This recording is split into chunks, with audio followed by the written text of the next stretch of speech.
start with whether, like us in newsrooms, there is now a Trump tracker. Seeing what the US president is saying, and in his latest at Davos, talking about how he wants OPEC plus to reduce prices, sanctions on Russia. Just your views on that as at the outset. I can share my views and try and comment on what's happening in the world. But I want to start a little differently.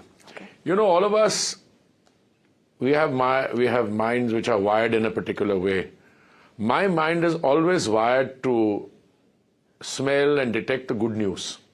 So when you talk about Trump and tracking, I can tell you when he says that the US administration, and this was talk even before the celebration of democracy there, that US is going to remove all remaining restrictions, all the temporary halts that were put on production of gas and oil, etc., will be spoken or referred to in the past tense, and that he's calling on the other players, the major stakeholders in the global system, to lower oil prices.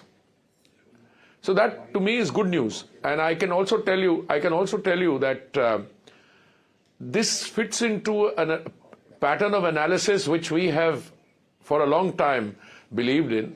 It stems essentially from the fact that there is more than enough crude oil available in the world. Today, you cannot, in fact, talk about shortages. Today, you are talking about availability. Yeah. There is a fundamental difference between availability. Now, availability was artificially reduced from 102 million barrels a day to about 97 or so. Okay? But meanwhile, what has happened after that artificial circumscribing of availability by you-know-who? There's more oil coming on it from the Western Hemisphere. Yeah. I mean, I hear every day reports of first Brazil, they produce 3 million barrels, another 140,000 barrels is coming on stream. Canada, Guyana, Suriname, and now the United States. No, so there's more oil than is required. Now, will that bring price down or not? My submission to you is that even without this kind of heavy intervention, price of oil has to come down, because it's ultimately a question of demand and supply. The demand is not growing up that much. Those who are on the supply side of the game will tell you, demand bahut badh raha hai, demand bahut badh raha hai, you know, you better buy now, but buy long term. I don't think, where is the demand increase taking place?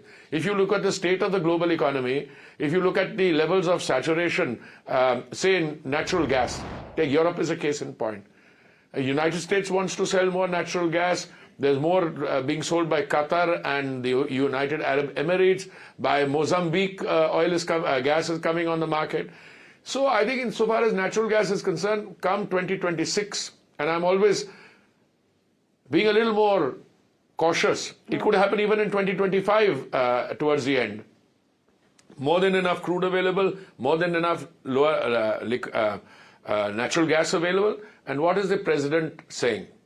One must stop calling him president-elect, but he's now in office. He's saying drill, baby, drill. Well, drill, baby, drill is a catchy way of messaging that if you were held back by certain concerns, I'm not saying they were not valid. I mean, if you believe that fracking has major environmental concerns, that's your lookout, all right. But he's saying, whatever it is, we will produce more and we'll put more on the market. We want the international price of oil comes down, because that is a major cause of the economic woes that the world is facing. And then, you know, interest rate, taxes, all that. So to me, these are positive developments. They are positive.